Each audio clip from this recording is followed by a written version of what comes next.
Hello everyone, welcome you all on your channel of Neat Study Corner. So as you all know that we are doing physics, and in this particular series we were doing physics of the master career science. But in this video I'm not going to talk about any of the topic of the syllabus or physics or chemistry. So this video is for a whole lot of those people who were asking me about strategy, about how should we start, how should we cope up with the syllabus as it looks huge. The burden, the number of topics in the syllabus is huge. So if you are in that category, if you want to know how should we do, how should we strategize our entire syllabus, then please watch up till end. But if you are already doing good with your studies or good with your syllabus, then you can skip this one. So first of all, what actually a strategy is? Strategy is kind of a roadmap. If you are going somewhere, you should have roadmap of that destination.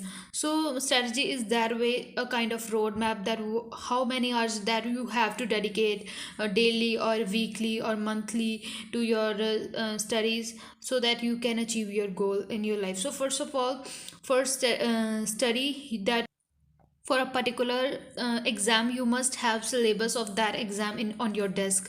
You must go through that syllabus once or twice before starting your preparation, because so that you will be able to find the topics in different books or different platforms only if you know that what is going to come in the exam. अगर पता होएगा कि exam च की आना है, किस तरह ਦਾ पैटर्न है, किस तरह ਦਾ सिलेबस है, फिर ही you'll be able to crack any kind of exam, any sort of exam.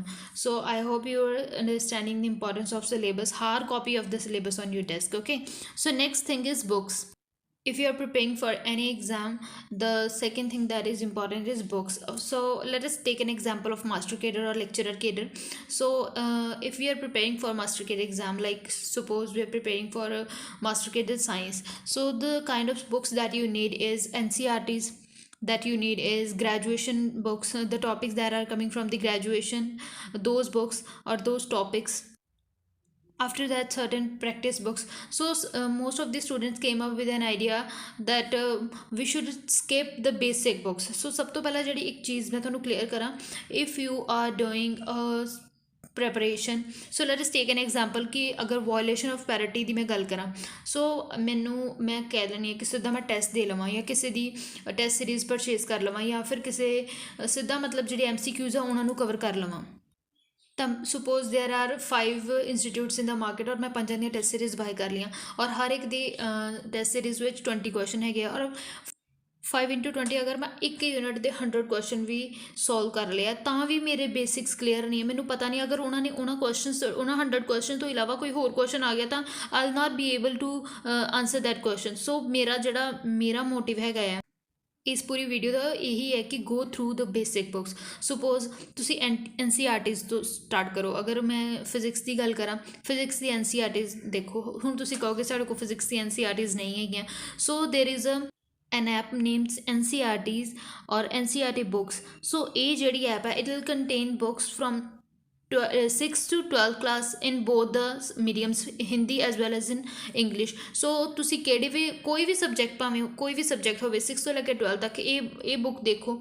ਆਪਾਂ ਉਸ ਤੋਂ ਬਾਅਦ ਗ੍ਰੈਜੂਏਸ਼ਨਸ ਦੇ ਕੁਛ ਟੌਪਿਕ ਆਉਂਦੇ ਆ, ਉਹ ਵਾਲੇ ਟੌਪਿਕ ਕਲੀਅਰ ਕਰਨ ਲਈ ਤੁਸੀਂ ਗ੍ਰੈਜੂਏਸ਼ਨ ਦੀਆਂ ਬੁੱਕਸ ਦੇਖ ਲਓ। ਮਤਲਬ ਕਿ ਇਸ ਤਰ੍ਹਾਂ ਨਹੀਂ ਹੁੰਦਾ ਕਿ ਪੂਰੀ ਬੁੱਕ ਪੜ੍ਹਨੀ ਹੁੰਦੀ ਹੈ, ਇਸ ਤਰ੍ਹਾਂ ਕੋਈ ਵੀ ਬੁੱਕ ਨਹੀਂ ਹੈਗੀਆਂ। We have to pick topic a page ਔਰ ਅ 2। ਇਸ ਤਰ੍ਹਾਂ ਨਹੀਂ ਹੈ ਕਿ ਤੁਸੀਂ ਪੂਰੀ ਬੁੱਕ ਪੜ੍ਹਨੀ ਹੈ, ਕੋਈ ਵੀ ਥੋੜ੍ਹਾ ਥੋੜ੍ਹਾ ਟੌਪਿਕ ਹੈਗਾ ਸਾਡੇ ਸਿਲੇਬਸ ਦੇ ਅਕੋਰਡਿੰਗ, ਥੋੜ੍ਹਾ ਥੋੜ੍ਹਾ ਟੌਪਿਕ ਚੁੱਕਣਾ ਹੈਗਾ ਕਿਸੇ ਵੀ ਬੁੱਕ ਵਿੱਚੋਂ ਹੋਵੇ ਭਾਵੇਂ। So you have to cover that topic, not the whole book. Okay, so next thing that is came up in this strategy is weekly targets. So ਅਸੀਂ अब सोच ਲੈਂਦੇ ਹਾਂ, ਇੱਕ ਟਾਈਮ ਟੇਬਲ ਬਣਾ ਲੈਂਦੇ ਹਾਂ, ਲਿਖ ਲੈਂਦੇ ਹਾਂ from early rise to late night bed, ਸਾਰਾ ਕੁਝ ਲਿਖ ਲੈਂਦੇ ਹਾਂ ਕਿ ਇਸ ਤਰ੍ਹਾਂ ਆਪਾਂ ਕਰਨਾ। but it is a kind of burden, you will feel burdened when you make such time tables. अपने टारगेट रखो डेली ਦੀ ਬਜਾਏ, ਅਗਰ ਤੁਸੀਂ ਵੀਕਲੀ ਰੱਖੋਗੇ ਤਾਂ it will be more beneficial to you all. ਔਰ ਮੰਥਲੀ ਉਹਨੂੰ ਸਮਰਾਈਜ਼ ਕਰੋ ਕਿ ਤੁਸੀਂ ਅਗਰ 4 ਵੀਕ ਪੜ੍ਹ ਰਹੇ ਹੋ ਅਤੇ 4 ਵੀਕਸ ਵਿੱਚ ਜੋ ਪੜ੍ਹਿਆ ਉਹਨੂੰ ਮੰਥਲੀ ਸਮਰਾਈਜ਼ ਕਰੋ। ਮੰਥ ਦੇ ਐਂਡ ਵਿੱਚ ਦੇਖੋ ਕਿ ਹਾਂ ਪ੍ਰੈਪਰੇਸ਼ਨ ਵਧੀਆ ਚੱਲ ਰਹੀ ਹੈ। ਔਰ ਉਸ ਤੋਂ ਬਾਅਦ ਕਿ ਵੀਕਲੀ ਟਾਰਗੇਟਸ ਇਹ ਹੁੰਦਾ ਕਿ if you are not able to do study 1 day, then you will be able to cope up another day। you'll not feel pressure in this kind of targets. So it is another good step, so I hope it will be good for you. So next thing is test. So ਜਦੋਂ ਤੁਸੀਂ ਇੱਕ week ਪੜ੍ਹ ਲਿਆ, ਸੋ ਹੁਣ time ਹੈ ਕਿ test ਆਪਣਾ ਅਗਰ ਮੈਂ ਸਪੋਜ਼ ਕਰ ਲਈਏ ਕਿ ਅਸੀਂ ਨਿਊਕਲੀਅਰ ਫਿਜ਼ਿਕਸ ਦਾ ਇੱਕ ਵੀਕ ਵਿੱਚ ਮੈਂ ਪੂਰਾ ਸਿਲੇਬਸ ਕੰਪਲੀਟ ਕਰ ਲਿਆ, ਮਾਸਟਰ ਕੇਡਰ ਲੈ ਲਓ ਜਾਂ ਫਿਰ ਲੈਕਚਰਰ ਕੇਡਰ ਲੈ ਲਓ। ਹੁਣ after week, at the end of the week, ਤੁਸੀਂ ਉਸ ਸਿਲੇਬਸ, ਉਸ ਪੂਰੇ ਯੂਨਿਟ ਦਾ ਟੈਸਟ ਪਰਫੋਰਮ ਕਰੋ। ਬੇਸ਼ੱਕ ਉਹ ਤੁਸੀਂ ਔਨਲਾਈਨ ਕਿਸੇ ਪਲੇਟਫਾਰਮ 'ਤੇ ਦਿਓ ਜਾਂ ਫਿਰ ਖੁਦ ਆਪਣਾ MCQs ਬੁੱਕਸ ਦੇ ਜਿਹੜੇ ਪਿੱਛੇ ਹੈਗੇ ਪ੍ਰੀਵੀਅਸ ਈਅਰ ਐਗਜ਼ਾਮ ਕਿਤੋਂ ਵੀ ਦੇਖ ਕੇ ਤੁਸੀਂ ਦਿਓ, ਜਾਂ ਫਿਰ ਇਸ ਤਰ੍ਹਾਂ ਕੋਈ ਟੈਸਟ ਸੀਰੀਜ਼ ਜਿਹੜੀ ਬਾਏ ਕਰਦੇ ਆ ਅੱਜ ਕੱਲ੍ਹ ਕਾਫੀ ਸਾਰੇ ਇੰਸਟੀਟਿਊਟਸ ਹੈਗੇ they are providing test series, ਉਹਨੂੰ ਪਰਫੋਰਮ ਕਰੋ। ਮਤਲਬ ਸੋ ਇਸ ਟੈਸਟ ਦਾ ਮਤਲਬ ਕਿ ਇਵੈਲੂਏਟ ਕਰੋ ਆਪਣੇ ਆਪ ਨੂੰ ਕਿ ਹਾਂ ਅਗਰ ਮੈਂ ਜਿਹੜਾ ਮੈਂ ਟੌਪਿਕ ਪੜ੍ਹਿਆ ਹੈਗਾ, ਜਿਹੜਾ ਮੈਂ ਯੂਨਿਟ ਕਵਰ ਕੀਤਾ ਹੈਗਾ, ਉਹਦੇ ਵਿੱਚੋਂ ਮੈਨੂੰ ਕਿੰਨਾ ਆਉਂਦਾ ਹੈਗਾ, ਕਿਸ ਤਰ੍ਹਾਂ ਦੇ ਕੁਐਸਚਨ ਆਉਂਦੇ ਹੈਗੇ ਐਗਜ਼ਾਮ ਵਿੱਚ, ਕਿਸ ਤਰ੍ਹਾਂ ਮਤਲਬ ਉਹਨਾਂ ਨੂੰ ਅਟੈਂਪਟ ਕਰਨਾ ਹੈਗਾ। ਆਪਣਾ ਟਾਈਮ ਮੈਨੇਜਮੈਂਟ ਦੇਖੋ ਉਸ ਟੈਸਟ ਦੇ according. If you are doing well then ਦੁਬਾਰਾ ਟੈਸਟ ਦੇਣ ਦੀ ਜ਼ਰੂਰਤ ਨਹੀਂ ਹੈ। ਪਰ ਅਗਰ ਤੁਸੀਂ ਵਧੀਆ ਪਰਫੋਰਮ ਨਹੀਂ ਕਰ ਰਹੇ, ਉਸ ਯੂਨਿਟ ਨੂੰ ਦੁਬਾਰਾ ਗੋ ਥਰੂ ਜਾਓ ਇੱਕ ਵਾਰ, ਮਤਲਬ ਫਿਰ ਤੁਸੀਂ ਈਗਲ ਵਿਊ ਨਾਲ ਜਾਣਾ ਹੈ। ਉਸ ਤਰ੍ਹਾਂ ਨਹੀਂ ਜਿਸ ਤਰ੍ਹਾਂ ਪਹਿਲੀ ਵਾਰੀ ਕੀਤਾ ਸੀਗਾ, ਪਹਿਲੀ ਵਾਰੀ ਜਿਸ ਤਰ੍ਹਾਂ ਪੜ੍ਹਿਆ ਸੀਗਾ ਉਸ ਤਰ੍ਹਾਂ ਨਹੀਂ ਪੜ੍ਹਨਾ, ਦੁਬਾਰਾ ਜਿਸ ਤਰ੍ਹਾਂ ਈਗਲ ਵਿਊ ਦੇਖਣਾ, ਉੱਪਰੋਂ ਜਿਹੜੀਆਂ ਚੀਜ਼ਾਂ ਹਾਈਲਾਈਟ ਕੀਤੀਆਂ ਹੁੰਦੀਆਂ ਉਹ ਚੀਜ਼ਾਂ ਪੜ੍ਹਨੀਆਂ, then you will be able to evaluate yourself correctly. I hope ਤੁਹਾਨੂੰ ਇੱਥੇ ਤੱਕ ਤਰੀਕੇ ਨਾਲ ਸਮਝ ਆ ਰਿਹਾ। So next thing is revision. ਹੁਣ ਮੈਂ ਨਿਊਕਲੀਅਰ ਫਿਜ਼ਿਕਸ, ਅਸੀਂ ਇੱਕ ਟੌਪਿਕ ਦੀ ਗੱਲ ਕਰਕੇ ਚੱਲ ਰਹੇ ਹਾਂ। ਨਿਊਕਲੀਅਰ ਫਿਜ਼ਿਕਸ ਮੈਂ ਪੜ੍ਹ ਲਈ ਹੈ, ਪੂਰੀ ਕਵਰ ਕਰ ਲਈ ਹੈ, ਟੈਸਟ ਦੇ ਲਿਆ। ਹੁਣ ਮੈਂ ਬਾਕੀ ਸਿਲੇਬਸ ਵੀ ਆਪਣਾ ਨਾਲ ਕਵਰ ਕਰ ਲਿਆ, ਜਿਸ ਤਰ੍ਹਾਂ ਕਿ ਇੱਕ ਵੀਕ ਦਾ ਜਾਂ ਦੋ ਦਿਨ ਦਾ ਜਾਂ ਤਿੰਨ ਦਿਨ ਦਾ ਟਾਈਮ ਰੱਖਿਆ ਸੀ, ਉਸ ਤਰੀਕੇ ਨਾਲ ਮੈਂ ਕਵਰ ਕਰ ਲਿਆ। ਹੁਣ ਕੀ ਕਰਨਾ, ਐਗਜ਼ਾਮ ਨਹੀਂ ਹੈ ਅਜੇ, ਐਗਜ਼ਾਮ ਨੂੰ ਟਾਈਮ ਹੈਗਾ। ਹੁਣ ਇਹ ਇੰਪੋਰਟੈਂਟ ਟਾਈਮ ਹੈ, ਇਹ ਗੋਲਡਨ ਪੀਰੀਅਡ ਹੈ, ਇਹਨੂੰ ਕਹਿੰਦੇ ਆ ਰਿਵੀਜ਼ਨ। ਇਹ ਕਰਨੀ ਹੀ ਕਰਨੀ। ਅਗਰ ਰਿਵੀਜ਼ਨ ਨਹੀਂ ਕਰੋਗੇ ਤੁਹਾਡੇ ਅਪਰੋਕਸ 15 to 20 ਮਾਰਕਸ ਘੱਟ ਜਾਣਗੇ ਐਗਜ਼ਾਮ 'ਚੋਂ। ਸੋ 15 to 20 ਮਾਰਕਸ ਅਗਰ ਘੱਟ ਜਾਣਗੇ ਤਾਂ ਇਹਦੇ ਨਾਲੋਂ ਬੈਟਰ ਹੈ ਕਿ ਅਸੀਂ ਰਿਵੀਜ਼ਨ ਕਰ ਲਈਏ। ਸੋ ਰਿਵੀਜ਼ਨ ਹੀ ਕਰਨੀ ਹੈ at the end of the day. Syllabus complete ਹੋ ਗਿਆ, ਹੁਣ ਸਿਰਫ ਆਪਣੀਆਂ ਡੇਲੀ ਆਪਣੀਆਂ ਅੱਖਾਂ ਅੱਗੋਂ ਉਸ ਚੀਜ਼ ਨੂੰ 2-2 3-3 ਵਾਰ ਕੱਢਦੇ ਰਹੋ। ਸੋ ਦੈਨ ਰਿਵੀਜ਼ਨ ਕਰਕੇ ਟੈਸਟ ਦੇ ਲਿਆ, ਫਿਰ ਕੀ ਕਰਨਾ, ਫਿਰ ਰਿਵੀਜ਼ਨ ਕਰਨੀ ਹੈ। Test revision. ਜੇ ਸਿਲੇਬਸ ਇੱਕ ਵਾਰ ਕੰਪਲੀਟ ਹੋ ਗਿਆ, ਐਗਜ਼ਾਮ ਨੂੰ ਟਾਈਮ ਹੈਗਾ, ਤਾਂ only thing that you have to do is revision and test. So it is the only thing that will make you confident enough to perform good in exam। ਸੋ ਇਹੀ ਚੀਜ਼ਾਂ ਹੁੰਦੀਆਂ ਨੇ ਕਿ ਕਿਸ ਤਰ੍ਹਾਂ ਕਿਵੇਂ ਆਪਾਂ ਆਪਣੀ ਐਗਜ਼ਾਮ ਦੀ ਪ੍ਰੈਪਰੇਸ਼ਨ ਵਧੀਆ ਤਰੀਕੇ ਨਾਲ ਕਰ ਸਕੀਏ। ਔਰ ਇੱਕ ਹੋਰ ਚੀਜ਼ ਕਿ if you are not able to crack the exam once or twice, so ਆਪਣਾ ਕੌਨਫੀਡੈਂਸ ਲੂਜ਼ ਕਰਨ ਦੀ ਜ਼ਰੂਰਤ ਨਹੀਂ ਹੈ। ਅਗਰ ਤੁਸੀਂ ਮਿਹਨਤ ਕੀਤੀ ਹੈ, if you know that you did good in exam ਔਰ ਗੁੱਡ ਇਨ ਪ੍ਰੈਪਰੇਸ਼ਨ, ਤਾਂ ਹੋ ਸਕਦਾ ਕਿ ਜਿਹੜੇ ਬਾਕੀ ਬੱਚੇ ਉਹਨਾਂ ਨੇ ਤੁਹਾਡੇ ਤੋਂ ਥੋੜ੍ਹੀ ਜ਼ਿਆਦਾ ਮਿਹਨਤ ਕੀਤੀ ਹੋਵੇ, ਇਸ ਕਰਕੇ ਉਹਨਾਂ ਦੀ ਸਿਲੈਕਸ਼ਨ ਹੋ ਗਈ ਔਰ ਤੁਸੀਂ ਰਹਿ ਗਏ।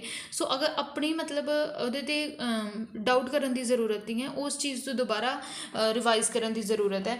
ਮਤਲਬ ਜਿਹੜੇ ਬੱਚੇ ਸਿਲੈਕਟ ਹੋਏ ਆ, definitely they did something different than you. ਉਹਨਾਂ ਨੇ ਕੁਛ ਅਲੱਗ ਕੀਤਾ ਹੋਏਗਾ, ਕੁਛ ਨਾ ਕੁਛ ਮਤਲਬ ਹੋ ਸਕਦਾ ਤੁਸੀਂ ਪ੍ਰੈਪਰੇਸ਼ਨ, ਹੋ ਸਕਦਾ ਤੁਸੀਂ ਮਿਹਨਤ ਜ਼ਿਆਦਾ ਕੀਤੀ ਹੋਏ, but there is a kind of work that is known as smart work. So smart preparation ਕਰਨੀ ਹੈਗੀ ਹੈ, okay.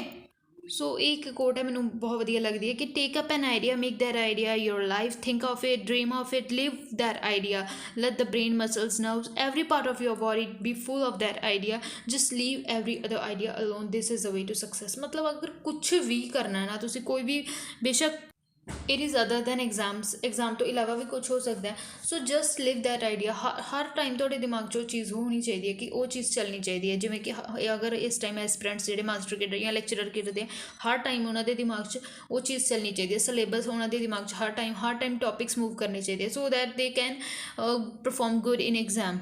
No matter how good you are in your academics, ਤੁਹਾਡੀਆਂ DMCs ਬੇਸ਼ੱਕ ਕਿੰਨੀਆਂ ਵੀ ਵਧੀਆ ਕਿਉਂ ਨਾ ਉੱਥੇ ਰਿਜ਼ਲਟ ਸ਼ੋ ਕੀਤੇ ਹੋਣ, but they are not going to pay your bills.